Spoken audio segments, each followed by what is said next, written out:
All right, everybody, welcome back to the Smooth Brain Society. Today we'll be talking to Tiegan Blackhurst, who is a doctoral researcher at Lancaster University. Her research focuses on how autistic adults produce and perceive deception. Her research hopes to help and protect autistic adults from future manipulation and to overcome potential biases in the criminal justice system. So, welcome to the Smooth Brain Society, Tiegan. Thank you. Thank you very much for inviting me. For those who are new, we have always have a co-host on.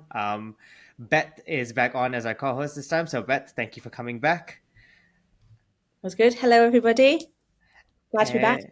And, and yeah, so let's get into it then, shall we? So Tegan, I guess the first question for you is, what inspired you into sort of studying this intersection between autism and deception? If you could tell us maybe a little bit of a recap of what autism is, although we had Dr. Callum Hartley on give a full episode on it, so people can check that out. But maybe a little bit of a background, and then, yeah, what sort of shaped your interest in such research? Yeah. So I'll start with like the little background into autism, and then how I got into what I do. So autism is a neurodevelopmental condition that affects currently 1% of the UK population. So it's a neurodevelopmental condition that people are born with, and it is a lifelong condition. It's characterised by differences in social understanding, communication, and interaction, as well as some differences in behaviour and interests. So it's a spectrum condition, and you might have heard the phrase, if you've met one person with autism, you've met one person with autism. There are characteristics that are common across the spectrum, but each person experiences characteristics to a different intensity and a different degree. For example, some autistic adults may have high intellectual ability and no difficulties with speech or language, whereas other autistic adults at the other end of the spectrum may have difficulties with language and intellectual abilities. I work with autistic adults, and I'm very happy to be working in this field because, as I mentioned, autism is a lifelong condition, but research kind of tails off after autistic people turn 18. And as we age and we go into adulthood, our personal relationships become much more complex. Our interactions become more complex. And we still see that autistic adults have difficulties with social communication interaction past the age of 18. So as we age, we need to learn how to detect deception, how to tell lies, because although people tell you lying is wrong, it's also a social lubricant. Imagine a world where no one could tell a lie. Imagine how terrifying that would be. We'd all have no friends. We would have no friends left by the end of the week, because white lies are just something that we all have to engage in, we all have to tell to allow us just to ease social relationships and interactions. So that's just a little bit about autism in adulthood and why I focus there. What inspired me to look at the intersection between autism and deception?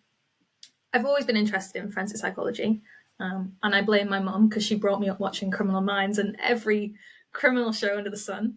And that led me to do a master's at Manchester in forensic psychology and mental health.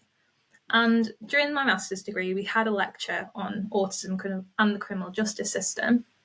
And it was a very short lecture because, unfortunately, there's just not a lot out there. It seemed to be a large hole that people just weren't working in at that time. So after the lecture, I started to think about why this may be and what research is needed. And I conducted my master's dissertation on the perception of autistic defendants by non-autistic jurors. After this, I realised that this really was a passionate area of mine, and I knew I wanted to complete a PhD in this area. But I wanted to work more collaboratively with autistic adults and actually conduct a project which aligned with the community's interests and needs. So I returned to what I call home, Lancaster University, contacted my supervisors, and put together this project which focuses on all stages of deceptive communication, right from sort of when do I lie, why do I lie, all the way to how do I know if someone's lying to me. And a lot of the factors which influence our ability to lie also influence our ability to detect deception. So things like theory of mind, which is our ability to take the perspective of another person, executive functioning, so information processing, memory, metacognitive awareness. These are all really crucial factors in this deceptive communication process. But we know that some autistic adults experience differences and difficulties with some social cognitive factors. So I wanted to test whether autistic adults do experience these difficulties, to what extent. They may not. They may be able to detect deception at the same rate as non-autistic adults. We don't know, and nobody was looking at this at the time. And if autistic adults couldn't tell lies at the same rate as non-autistic adults, or couldn't detect when they were being lied to, obviously this opens up the questions of manipulation and victimization. So we wanted to create a project that would potentially maybe one day help protect the future interests of autistic adults in deceptive communications, both being able to lie and knowing when they're being lied to.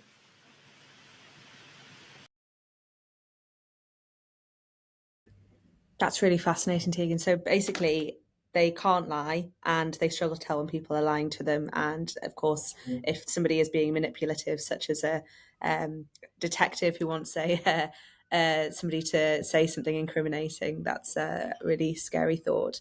I guess a question I have is, you've said that one of your first things you said was about you've met one person with autism. You've met one person with autism. Yeah.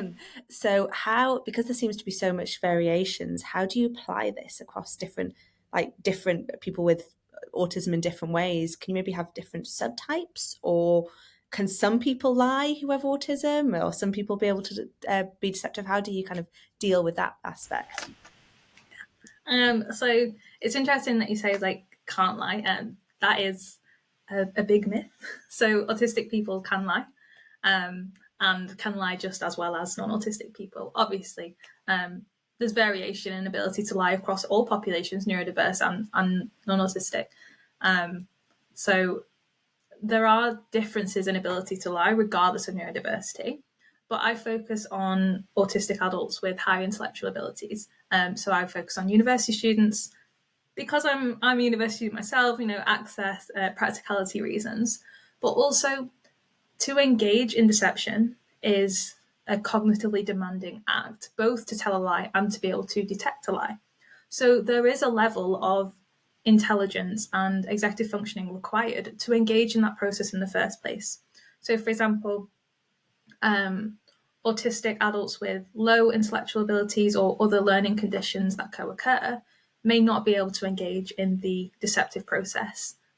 So I work with autistic adults who are at university, will be able to engage in the deceptive communication process, likely can interact socially with other students, and we focus on everyday lies. So a lot of people will focus on really big sort of grand lies that you'd see on TV shows of I didn't do this, I didn't commit this crime. And whilst that's really important, the majority of lies that we tell or we need to identify are white lies. So I look at everyday lying. So what did you do last weekend? Can you lie about that? Can you lie about really small things? Or can you tell when someone is lying about these small things? Because those are the most common interactions that we have and that autistic adults will have with other people as well. And then because this is, I stress, an emerging research area, there's very, very little in here. We wanted to start at the ground level with the everyday lying, see what differences were there, and then potentially move on to looking at if these differences would be present in high stakes lies, which are the lies that have serious consequences. So lying about committing a crime, or saying you didn't when you didn't, and being accused of lying anyway. So how would that look like in a study setting? So what were you doing? What kind of white lies are you sort of comparing, I guess? Yeah. So I have run a whole host of different studies to look at propensity to lie. We had autistic and non-autistic adults complete a lying scenario questionnaire. So we presented them with 12 scenarios that each referred to a different type of lie. So we looked at self-oriented lies, which are lies that we tell to protect or benefit ourselves. Other-oriented lies, which we tell to protect or benefit one other person. So, if my friend asked me if I liked their dress and I didn't, I'd lie and say, yes, that's a lie I'm telling to protect them. And we looked at Pareto-oriented lies, which are lies for the good of the group. That includes yourself. So if I was to lie to protect me and my friendship group, that would be a Pareto lie. So we asked autistic adults, how likely would you be to lie in these situations? How would you find that process? Would you be confident in your decision, guilty? Did you find it emotionally demanding? And we found that actually autistic and non-autistic adults would tell lies to a similar degree for self and other oriented lies. But autistic adults were significantly less likely to say that they would lie in group situations. So we were actually anticipating potentially some other differences when we first went in. So, because to tell other lies, we have to take the perspective of that person, consider their thoughts and emotions. And we thought if some autistic adults experience difficulties with this perspective taking ability, they may not be able to engage as effectively or want to engage as commonly in that procedure. But they did. But for the group lying, we did see a reduction in propensity to lie. And we think this might be because of the social experiences of some of these autistic adults that we studied. They're less likely to engage in larger group interactions. It's known from research that autistic children spend more time alone, so they have less experience interacting with larger groups. And as such, like anything, if you have less experience in a certain social situation, you may be more nervous, you may be more concerned that actually I wouldn't know how to lie in that situation, or I think if I tried, I might not get away with it. So autistic adults said they'd be less likely to try and lie in these situations. And we think it might be related potentially to social experience or the fact that you have to take the perspective of many different people in a group situation, not just the one. So that potentially also may be an influencing factor there. So yeah, we looked at the questionnaire for that, for looking at the deceptive behaviour and detecting deception. We created videos of autistic and non-autistic adults lying and telling the truth about what they did last weekend. I then analysed all these videos for certain behaviours, and I can go into more detail about that later on if it comes up. And we then use these videos in another study about detecting deception. So we show them to autistic and non-autistic adults, and we say, is this person lying? Why do you think so? And can you rate different aspects of their behaviour? And we're going to try and understand in that study if there is a difference in ability to detect deception, because we found that actually autistic and non-autistic adults can lie at similar rates depending on the type of lie, but we don't yet know whether they can detect deception at the same rate. Okay, so like there's two aspects there you kind of said. The first one is if they can lie, and they, from what I can tell, they find it harder when they're in a group kind of novel setting, which again relates back to the stuff you were saying about the criminal justice system. If they're being questioned by somebody they don't know, it's going to be easier. But I guess the deception is the next part, is to see if that person is lying to them, how well they're going to. So is the deception part still ongoing? Yeah, so we're currently analysing the data for the detecting deception study. All my studies are called such similar things that sometimes it's hard. And what do you like? So the kind of application for, like, I guess the real world application, where do you suspect this kind of, especially with that study where you've got the results from, what do you expect how will that kind of help autistic people? Yeah, so we're hoping to situate a lot of our findings in the criminal justice system. So although we don't, we're not working with a forensic sample, a lot of the outcomes and implications that we're drawing relate to autistic people in general. So we know that autistic people are 7 times more likely to interact with the criminal justice system as victims, witnesses, or defendants. So they are at an increased risk of interacting with legal professionals. So we want to make sure that legal professionals understand autistic people, they are aware of the different deceptive behaviours, because people are very, very poor at detecting deception. So lay people, students, the average accuracy rate is around 54%. So you might as well just flip a coin. It doesn't matter. If you try and think about it, you're still going to be wrong probably. And what is worrying is that legal professionals don't perform much better. So they are still near chance level. And this includes police, lawyers, and judges. And it's because detecting deception is really hard. We have such ingrained stereotypes into what deceptive behaviour looks like. I'm sure, if we did a poll, if we asked anyone on the street, what do you think deceptive behaviour looks like? Within 5 guesses, they'd tell you that lies avert their gaze. They'd tell you that people are fidgeting, that they might take longer to respond to your questions. But if we look at this list of stereotypical deceptive behaviours and we look at the list of natural characteristics of autism, there is a large overlap. And that is sort of a driving force for one of the big papers that we're currently working on, which is looking at what is deceptive behaviour versus what is natural characteristics of autism. Because we're concerned that due to these non-autistic stereotypes around behaviour, people are going to be interacting with autistic people and may judge them to be lying, even when they're telling the truth, just because they're noticing some of these behaviours that they believe is indicative of deceit, when in reality it's indicative of their neurodiverse status. So we're hoping to sort of move that information knowledge into training, into the police, because research has been done which suggests that the UK police aren't confident in their knowledge of autism. They would want more training. They aren't confident in their interactions because of this lack of knowledge and training. So with information like this, we can take it to police, take it to training and say, look, things that you do believe are deceptive actually may be indicative of autism. And we really want to avoid the misconceptions and potential inaccurate judgments that are stemming from such misconceptions. Are there any sort of, so you mentioned a few sort of things in deception which kind of overlap pretty well with characteristics of autism. Are there certain other ones which you guys know of which might not be as related? Might not have as much of an overlap, which I guess you would ask, I don't know, like police and so on to focus on then in that case? So with asking police to focus on behaviours, at least this may just be my opinion personally, but I think we really need to avoid telling people what to look for and instead tell them what not to focus on.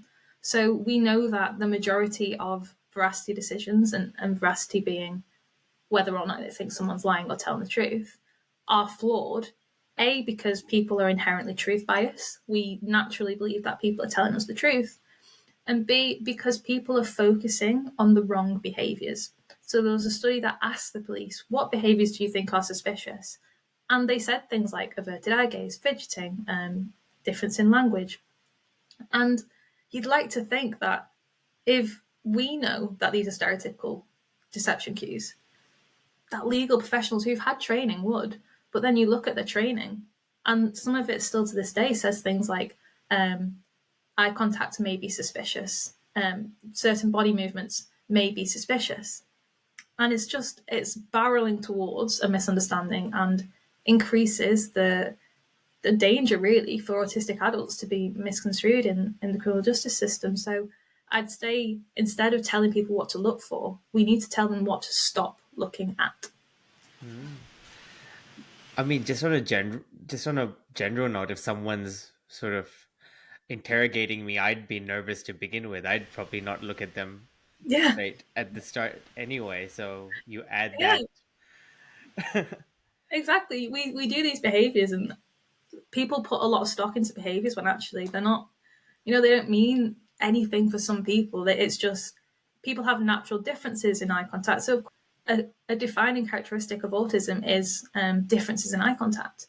So in my study, we found that when telling the truth and lying, autistic adults displayed reduced eye contact compared to non-autistic adults. It's a natural characteristic of their condition. But just because of all those stereotypes that we see around it, it does become really dangerous when people don't know. I was going to very quickly just clarify in like a couple of sentences what you're saying is, so basically people in general, for let's say neurotypical people, can only about 50% of the time tell when somebody is being deceptive, because those normal traits are actually not necessarily meaning deception.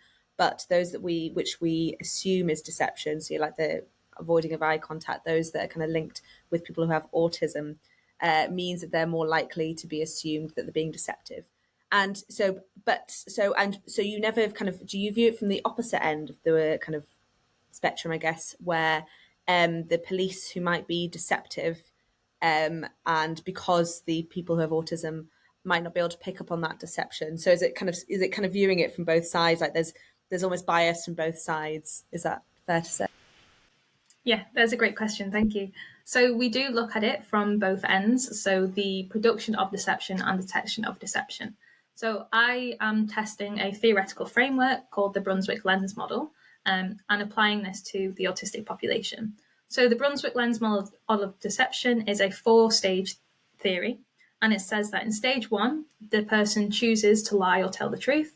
In stage 2, they then display certain behaviours, deceptive behaviours if they're lying, honest behaviours if they're not. Stage 3, a person then perceives those behaviours, and stage 4, they use that information about the cues and other information to make the veracity decision. So you can split it into 2 sections. So stage 1 and 2 is production of deception, and stage 3 and 4 is detection of deception, the veracity decision. So we are looking at how autistic adults, when they lie, how they lie, and there are differences in each stage, potential differences in each stage of the model that people just haven't looked at yet. There's very, very little research in this field, and this field being autism and deception, but also in deception more generally. That stage 3, the perception of deception cues, a lot of people overlook it. They just go, okay, people lie and people make the decision. But that middle bit of how people perceive behaviours, to me, is a really important aspect. And there are differences that I think we'll find there in relation to how autistic people perceive behaviours. So it's known that autistic children do not spontaneously orientate towards social stimuli in the same way that non-autistic children do. For example, they assign less social reward to eye gaze. Now, non-autistic children and adults do orientate spontaneously, innately to social stimuli, including faces and eye contact. We understand a lot of our social information does come from eye gaze. But autistic adults do not experience this in the same way. So they may not perceive this behaviour in the same way. In relation to something that we call social camouflaging, this is when autistic adults try to hide or alter aspects of their autistic behaviour and personality to assimilate to non-autistic adults around them and present themselves as non-autistic. So it's called social camouflaging or masking, and it's a very effortful process that requires a lot of internal energy. So, for example, in a social interaction, if an autistic person is focusing so much energy on maintaining their mask, they will have less potential energy to focus their behaviour externally on what the person is doing, how they're behaving, because they're focusing on maintaining the mask themselves. So with that difference in energy and attention, this may influence how they perceive the behaviour from the other person.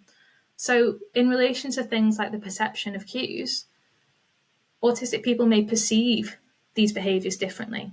They may not see them in the same way that non-autistic people do, which may influence then the decision that they make with those behaviours. And we also don't know whether currently autistic adults harbour the same stereotypes that non-autistic adults do. So there's been lots of studies done that have found that when non-autistic adults see averted eye gaze, they're more likely to say that this person is lying. These studies haven't been conducted yet with autistic adults.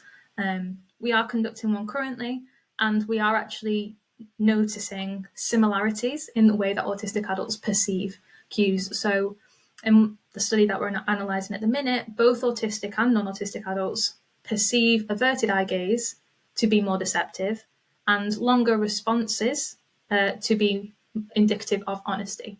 So although we don't know for sure yet how if autistic adults do perceive behaviours in the same way, because we can't say anything for sure from one study, my sort of study is the first sort of evidence to suggest that actually stage 3 they may be perceiving deceptive cues in the same way.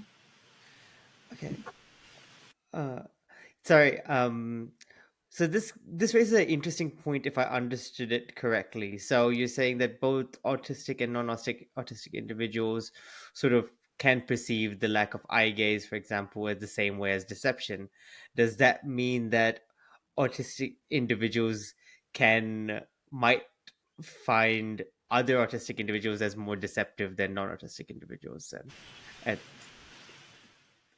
So it's really interesting because we went into this study anticipating that due to the presence of averted eye gaze in the autistic videos, that autistic speakers would be judged to be more deceptive than non-autistic speakers. We didn't find this, so we know there are differences in the presentation of the behaviours between autistic and non-autistic adults, but we're not finding a difference in allocation of deception. So people are saying, I can notice differences in behaviour, but whether or not the person is autistic or non-autistic doesn't seem to be influencing their veracity decision. And the reason we think this is because people are really, really, no, they're just bad at deception detection, and it arguably doesn't matter what that person is doing unless they're saying, hello, I'm lying to you. It doesn't matter. Behaviours, inconsistencies in speech, it has to be very obvious before people start to really consciously engage in a veracity decision making. So although it was unexpected, it is actually a positive finding that autistic adults in my study are not being judged to be more deceptive than non-autistic adults.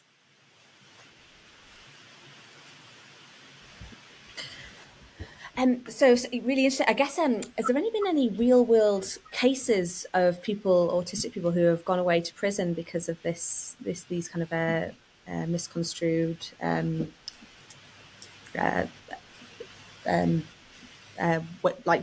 people just misconstruing their actions? Yeah. So I'm not aware of any cases that have been publicised, but there is definitely anecdotal evidence from members of the autistic community, not necessarily where they've gone and been gone to prison, but definitely in terms of like street policing and misconceptions in first interactions. So unfortunately, sometimes if autistic adults are, for example, experiencing a meltdown, or they are displaying certain characteristics that the police don't understand, there is the risk that they will perceive some of these behaviours as dangerous, as indicative that they may be resisting arrest, and it can escalate these situations. So, as I say, it's anecdotal, it's not recorded documents on this, but the autistic community have, members of this have said that they have been, they felt like they've been misjudged or misunderstood by members of the police. Oh, that makes sense. Have you heard of a case of Mark DeFrist, I think his name is? It's in America. So you have, or you haven't, sorry. No, I haven't. No. Well, I just was wondering your opinion on this, because I was reading about it a week or two ago. So it's in the US, so we'll take it with a little bit of salt, but in the 1980s, he was labelled as prison Houdini. He wasn't dangerous or anything, but he was put away in about 1982, I believe, for 4 years, because he stole his dad's tools, who had just died. It was in the will, but for some reason the will hadn't been released yet, so he got put in prison for burglary. And first of all, I've got questions about that, whether or not there were some problems there. But it was actually went down the road, he was actually a savant. So when he looked at a key, he could see it, memorize it, and make it, and he was able to escape 7 times. Wow. He was a bit of a loner in prison. He had some behavioural issues, and recently it's more than realised, actually. He's still in prison, by the way, 40 years later, because of these escape attempts. And it's actually looking like they're like, oh, he's got autism, or they're waiting for a diagnosis that they probably has autism.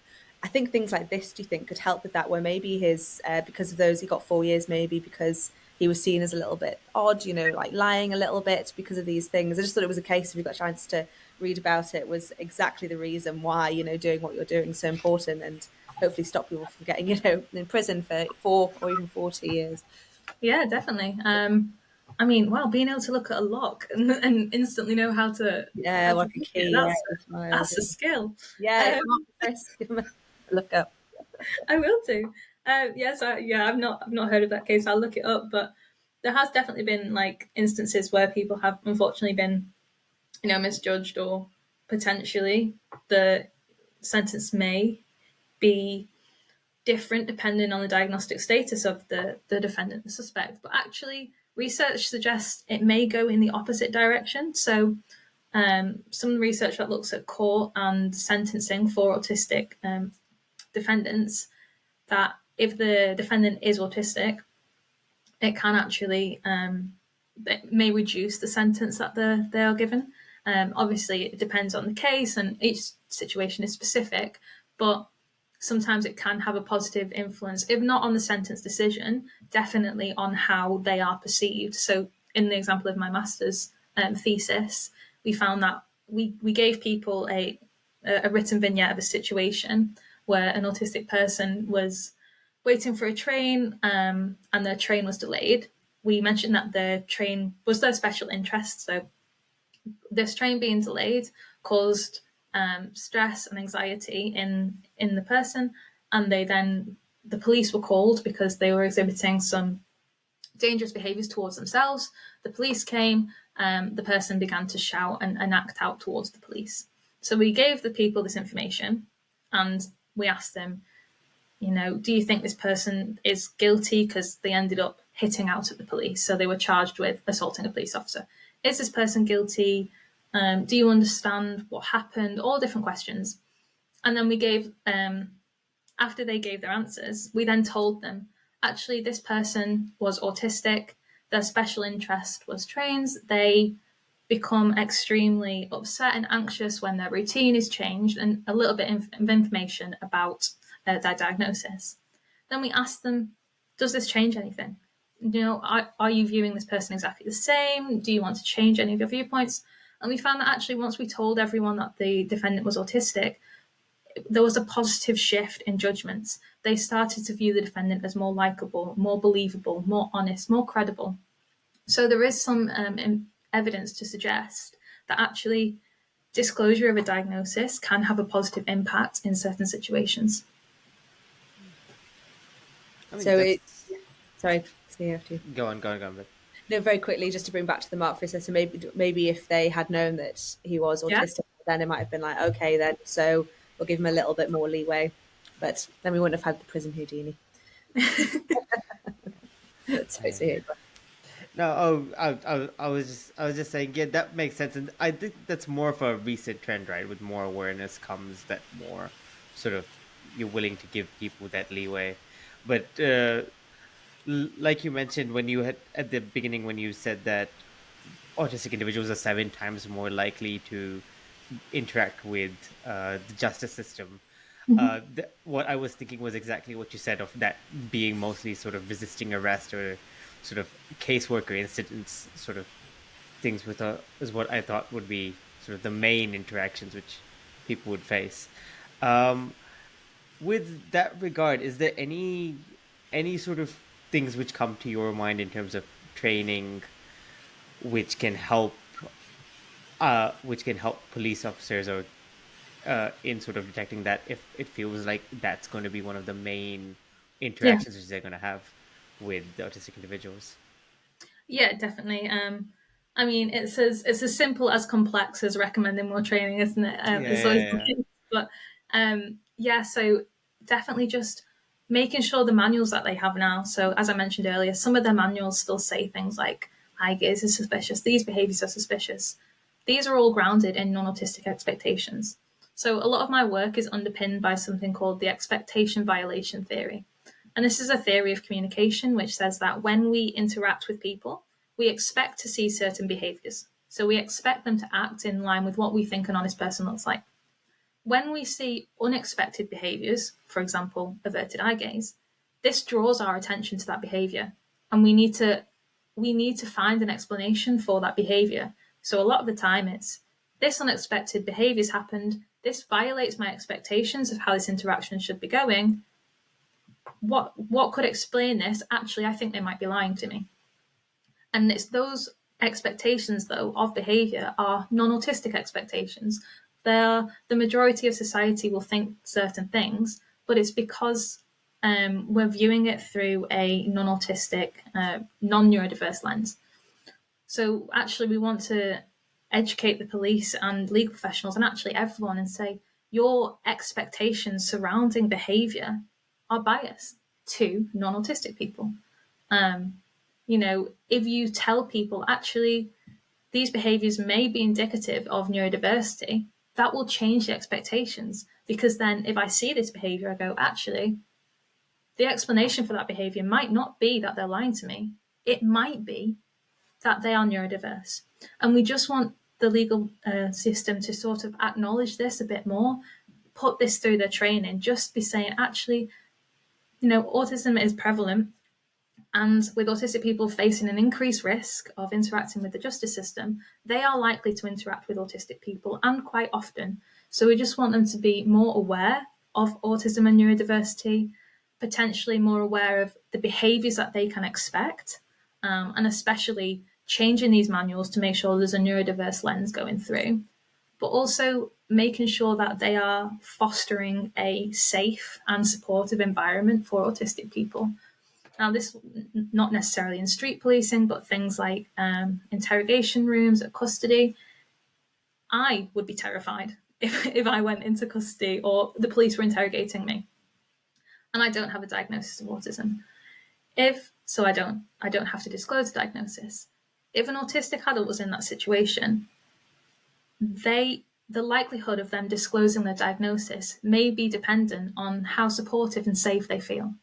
If they're fearful for, that if they disclose their diagnosis, they'll be discriminated against or they'll receive prejudice, they're not going to provide that information.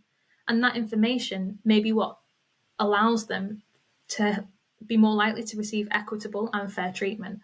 There are many appropriate adjustments that can be made for autistic adults in the criminal justice system, but they can only be made once the police are aware that the person that they're interacting with is autistic. So it's about making sure they feel comfortable to potentially disclose their diagnosis, and also that autistic people are aware of the rights that they have and of the adjustments that they can recommend, including appropriate adults and visual aids, things like that. So it's just a bit about awareness. So I guess because what you touched on there, there's been a huge increase in diagnoses. Not in case, I'd say, there just hasn't been the same levels of diagnosis, I'm sure. But do you think maybe one way of tackling this, which you kind of alluded to, was maybe workshops ran by people who are neurodivergent? Is that something that would ameliorate this? I did a research and inclusion in a diversity and inclusion and research workshop last week, and there was a woman there who has her own company where they will go in and they will teach the research group or your company more about neurodivergencies. So maybe that is, do you think that would be a good answer? Or yeah, definitely. So there's a common phrase in the autistic community which is nothing about us without us, and it's just about collaborative work, and definitely, if with all the findings that we find from this project, I am hoping to potentially, because I'm collaborating with the charity Autistica, we would love to try and create policy briefings and take this to the justice system, to the government. But the autistic community would be the driving force in that. It would be, yes, training for the police led by autistic individuals, because this project is for autistic people.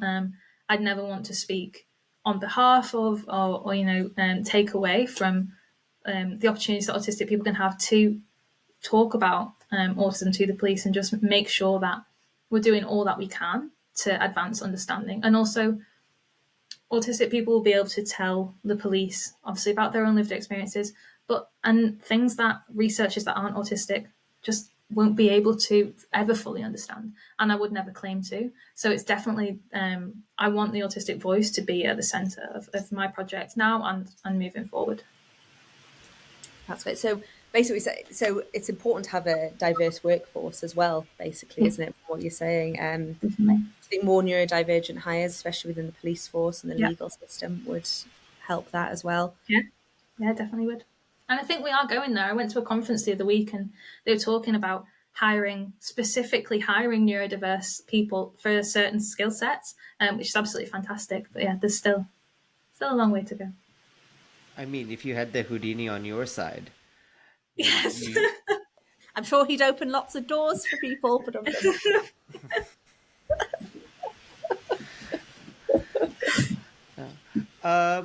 I want to get back to your study or the research projects you're doing.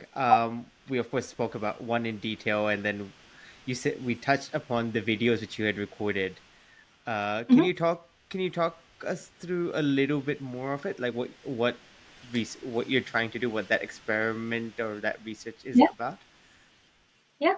So we had this was the backbone to my PhD. So I was in the lab for a very long time. We had 137 in the end. So we had autistic and non-autistic adults come into the lab, and I recorded them lying and telling the truth about what they did last weekend in an interview setup. So they were interviewed by a confederate. And after this, I then exported all the data, put it through a behavioral coding software, and I coded nonverbal and paraverbal behaviors. So the nonverbal behaviors that I looked at were eye gaze. So I recorded every eye movement made in terms of when they looked directly at the interviewer, away from the interviewer, or at the camera. I watched every video on 0.5, mine's 0.5 speed. Honestly, it took about 6 months just to code every eye movement. I'm never going to look at eye gaze the same way ever again. Even in conversations now, I'm just attuned to eye gaze. So I did that. Self-manipulators, they are behaviors that we do to self-soothe, and it's hand on hand to the body, not including hand-to-hand movements. So this is things like playing with your hair, your rings, your jewelry, basically nervous behaviors that we do to calm ourselves down. And iconic illustrators, which are hand gestures that supplement verbal content. So it's actually really interesting doing it on a podcast, because I'm going to have to properly explain it. So if I was to say, for example, the ball was round, whilst I said the word round, I'd be making a circular motion with my hands. So my action supplements what I said verbally. Then for the paraverbal behaviours, we had response length, which is how long they responded to each question, and response latency. That is when the interviewer finished the question, what was the time difference before they started to respond? So I coded all of these behaviours. I had a fantastic team. So I had a research intern that did inter-rater reliability with me. She did an absolutely incredible job. So we got inter-rater reliability at 0.9 across behaviours. So we're pretty confident that these behaviours that I observed, they were displayed. And we then started to create these profiles of deceptive and honest behaviour in autistic and non-autistic adults. So we compared what behaviour we're actually seeing, and we found that when lying, both autistic and non-autistic adults increased their level of direct eye contact, which completely goes against the stereotype, but it shows us that people are aware. People know. People think I'm lying if I avert my gaze, so I'm going to make direct eye contact with you to put you off the scent. We found things like the response latency was shorter in the deceptive conditions compared to the honest. And we were a bit surprised at this initially, because the literature sort of suggests that it takes longer to think about what you're going to say when you're lying, because you don't want to trip yourself up. But we think this actually might be because in the experiment, when I went out to get the interviewer and bring them into the lab, the participant had a minute or so to plan what they were going to say, be that the truth or lie. And what we think might be happening is when we said, right, now you're going to tell the truth, they didn't use this time to plan, because they're subject to something which is called the illusion of transparency. And this is the belief that most people have, which is, if I'm honest, you will know, because I'm not going to act deceptively. I'm going to tell the truth, and it will be obvious. It will be clear. So people didn't plan. Whereas when I said to them, right, now you're going to lie, when I left the room, we think that participants might have been going, oh, okay, I need to lie. I need to think about what I'm going to say. And they'll have been planning, I'm going to lie about this event. I'm going to say I went here. So that when the interview came around, when we asked the questions in the deceptive condition, they'd already thought about it. They already had a plan, and they could go straight in. Whereas in the truthful condition, they hadn't planned, so they had to think about it more, which led to this longer response latency. But the main finding from that paper, and the one that really, really important to get across to everyone, including legal professionals, is, although Callum stole my thunder a bit actually, because I think he discussed it when he came on with you, is that finding that actually averted eye gaze, yes, it is a statistical predictor of deceit. We found that. But we went one step further and we said, okay, a lot of deception research looks at, does this behaviour predict deceit in this lab situation? Well, that's fine, but we don't lie in labs. We lie in everyday life. So we wanted to make sure, can this be extended to outside in a practical context? Is it a true effect? So we ran additional sensitivity analysis on all the data, and we found that actually, when you remove this information and you put it in a practical context, eye gaze is not a reliable predictor of deceit, but it is a reliable predictor of diagnostic status. So it can reliably predict whether someone is autistic or non-autistic outside of the lab, but it can't with deception. And obviously, due to the overlap that we've discussed surrounding deceptive stereotypes and behaviour, that has really strong implications and potentially is contributing to these misconceptions that we see. Um, what was I going to say? Yeah. I'm thinking of how you used to tell kids, right? Being like, say, look at me in my eyes and lie to me. It turns out that people do that better than the other way around. Yeah, Like, yeah, it's people are really already doing it. easy to to look straight I at used to someone. hate it when my parents did that because you always laugh, don't you? When someone says that to you, look me in the eyes, tell me, you always laugh, and then they go, "See, you're lying because you're laughing." And now I'm like, I can tell my mum, actually, no, I'm not. A lot of my friends don't believe me because I'm laughing while saying something. Then you're lying to me. I'm like, no, I'm telling the truth. See, you're making me laugh. Yeah, exactly. Uh, no, but that's also very interesting. Like you said of the eye gaze. So then you're more likely to detect that someone's autistic than you are to detect whether they're lying in like a situation. I guess in like a general situation, based on eye gaze, then aren't you? Yeah, so it's not, like a direct X equals Y, but it's a Yeah, more yeah. reliable indicator that, yeah, they may be autistic than actually they may be lying.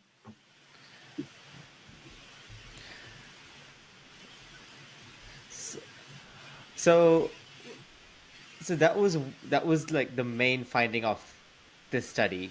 What were some of the other sort of like key findings that you'd say to take from it? From that study, Yeah. so you had things like self-manipulators and iconic illustrators that I mentioned. There is a lot of contrasting evidence throughout the. Sorry, that'll be going on. There's a lot of contrasting evidence as to whether people increase these behaviors, decrease these behaviors, and this evidence base has been 30, 40 years in the making. But no one's looked at this in autistic populations. So we're finding actually that things like iconic illustrators, self manipulators, response length, things that people used to think were important in deception detection, they're not. That people are not behaving in predictable ways. So this obsession that people tend to have with behavior when people are lying, there's no evidence base. And I find it so interesting that 30, 40 years of evidence which says, no, don't look at these behaviors. People still do. They're cross-cultural, cross-generational, cross-education, cross everything. These behaviors and stereotypes just keep going, keep going, keep going. And I find it so interesting that researchers are saying, hang on, please, no. And people just, they just keep thinking it. So maybe we'll have to try and find a way. I don't know how we can find a way to sort of break the stereotypes, but we're going to try. We'll keep trying. So yeah, just contributing to that field and saying, yeah, behaviors, don't just bank on them. I mean, I guess any police investigative TV show needs to have these kind of cues, right? Because if they don't, then it's just like, oh, this is boring. Can you tell by the eye gaze? No, you can't. Can you tell by the way they touch them? No, nothing. True. Yeah. It's not as entertaining. Yeah. What would you say are some of the biggest stereotypes people have about people with autism? So as I mentioned, the myth that autistic people can't lie. Autistic people can lie, and they can lie for similar amounts, similar reasons. And I find that one a really interesting sort of myth because it relates to rule following and social sort of interaction and just the brutal honesty that it's almost it has come from media representations of autistic people. You see people like, I don't think they ever stated that he was autistic, but Sheldon Cooper, there's large inferences that he is neurodiverse. People, I don't know the name, the Good Doctor, the autistic Good Doctor, both of these are very strong male characters that are very direct, very to the point, brutally honest, and defend people. And when people don't learn about autism in schools, or through if they don't have family connections or friends, this for some people is the first sort of information that they are given about autistic people. And a lot of it is very stereotypical. Just those two I mentioned there are some others. We don't see often lead autistic females, people of colour. There are gaping holes in the media representation of autism that just leads people to think autistic people are white men who are very, very clever, who are rude, and it's completely stereotypical. So I do think the media's playing a large part of that. Some of them are getting a lot better. There's some good representations now, like Atypical on Netflix. I've heard the autistic community quite like that one, and some other ones as well. But yeah, that myth around not being able to lie, and like the cold nature, it just doesn't reflect actually the vibrant nature of the autistic community, and it does definitely underplay their abilities too.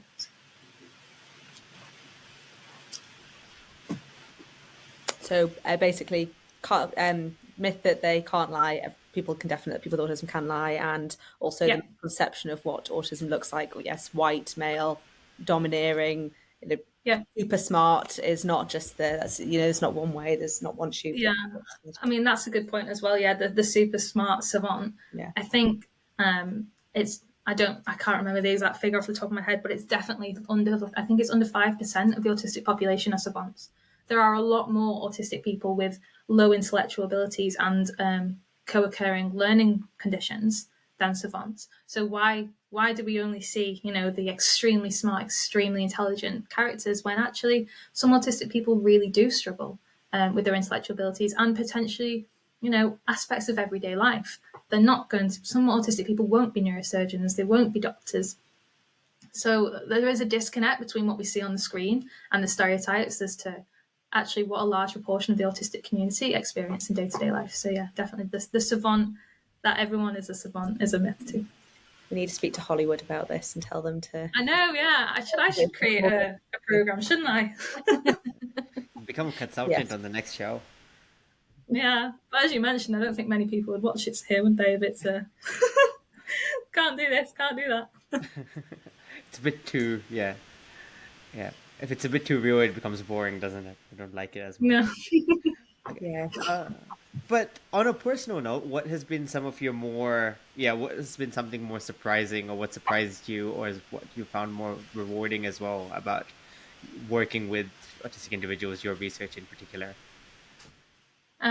So surprising is the fact that I knew people were really bad lie detectors. I didn't know quite how bad they were. So in the study we've just done, we got accuracy rates of 30% for autistic and non-autistic adults. So it's significantly below chance. I mean, you would be better flipping a coin than actually trying to make these decisions. So that was definitely surprising. In terms of rewarding, so obviously I'm in the lab working with autistic students, and it's been really, really rewarding, the reception that I've had from the autistic community at Lancaster. Sometimes you, as a researcher, you do a lot of the things sort of on your own at your desk, and it feels a little bit disconnected from the community that you're working with. But I had a really warm reception from the autistic students, and they were really, really interested in the research and really open, and sort of the conversations I had they were really appreciative that I was looking into this. And I felt really sort of really privileged that they decided to share that information with me, and that I was doing something that the autistic community wanted and needed. Because as I mentioned at the start, we see some research that's done, not necessarily in autism, in research in general, that is sort of done on a whim, or there's no practical implications that are direct but this is really autistic centered and led, and I really do hope that what I find may potentially, even if it helps one autistic person, the whole PhD will have been worth it. So yeah, just the warmth reception and uptake that I've had with the autistic students yeah, been really, really lovely. That's great. And have they been helping with like consulting on the project? So when we created the project, obviously I created it with my supervisors. So the first few studies, we did a lot of reading around what the autistic community wanted, but they weren't necessarily involved in the direct creation of the studies. But the latter half, Autistica became involved, and their research team does include autistic individuals. So we did have co-production of the latter studies, and we take my results to Autistica as well. And with the research team, we sort of work on the interpretation about what the autistic community might feel about the results, how they does it reflect how they think, and members of my research team who were involved in the coding do also identify as autistic. So we do have a diverse research team working on the project. Awesome. Because we've recorded for about an hour, we'll go into sort of like final questions per se. My final question is to you, Tegan, is what about the future? So what is sort of the next steps you're thinking of? What are sort of the next aims of your research project? And I know you mentioned that your PhD submission's coming soon. So what Yeah, steps? don't remind me. I do have a really sort of clear vision of where I want to take this. So hopefully, fingers crossed, it'll be some form of postdoc after the PhD, but we really want to situate this in the forensic sector in actual forensic context. So we want to take these videos that I've created, take them to police, lawyers, judges, see if they can accurately detect deception or if there are any differences in how they view autistic and non-autistic people. Because obviously it's important for everyday social life to do it with this population, but the consequences of, say, my friend knowing I don't like her hair versus a police officer not believing me when I say I didn't do something, very different consequences and very different outcomes. So, yeah, we want to situate this in the forensic sector and have police watch the videos and just see whether there is any prejudice there, that hopefully there won't be. But if there is, just knowing what's happening and why to be able to tackle that. Yeah, that sounds really cool. Thank you. Yeah, very clear plan. And I'm guessing at some point, are you wanting to maybe put this into sort of like the big picture is long term is maybe putting this into some sort of public policy or more awareness or whatnot? Do you think you plan on doing that at some point? Yeah, definitely. They take a long time, don't they? And you need a big evidence base. But thankfully, so when I started the PhD, there was really only maybe one paper in this. There's still not that many more, but there are more. People are coming to the field and working, so we are developing an evidence base. But yeah, hopefully with what we find in the PhD and potentially a postdoc in the forensic sector, working with Autistica, with autism charities to create a public policy briefing and get this through government and the justice system to try and make that much needed change that we want, the autistic community want, but also that legal professionals, they express a want and a need for it too. So it's something that everyone needs and wants. So yeah, hopefully one day that's the aim. Hopefully you get there. Beth, any final questions from you? No, that was my last question. That was great. Thank you. Awesome. Well, Tegan, there's another question which we ask everybody who comes on, and that is if you had one piece of advice for all our listeners from your experience, what would it be? Oh my gosh, that's a very broad question. As in like general life advice? Like yeah. What would I say? I'd say this might be a bit of a cliche answer, but I'd say focus on finding the little tiny bits of joy that we can in sort of every day. We turn the news on, and there's a lot of problems and negative news in the world, but there are little bits of joy, I think, that you can find every day. My partner sometimes says I'm like a child, like I'll get excited if a dog walks past or, something really small. But I just think, why not? We often wait for holidays or big events for joy, and it's there every day if we look for it. So yeah, I'd say just focusing on remembering the joy in the little things. Awesome. I think that's really nice advice. Yeah, really. We should find a little bit of joy. Yeah. Well, there you go. After the podcast, guys, go and find a bit of joy today. There's a bit of sun out there. I'm going to go for a little walk, I think. There we go. Some vitamin D. All right, sounds good. So everybody, Bet's gonna go for a walk. It's not very sunny in Glasgow, so I'm not going to do that. But I'll find some other way for joy. But Yeah. until then, thank you everybody for listening. Thanks again, Tiegan, for coming on. Thanks, Bet. No, thank you for the invite. Thanks, Bet, for co-hosting. Thank you everybody for listening. And until next time, take care. Goodbye. Take care. Bye. Thank you. Bye.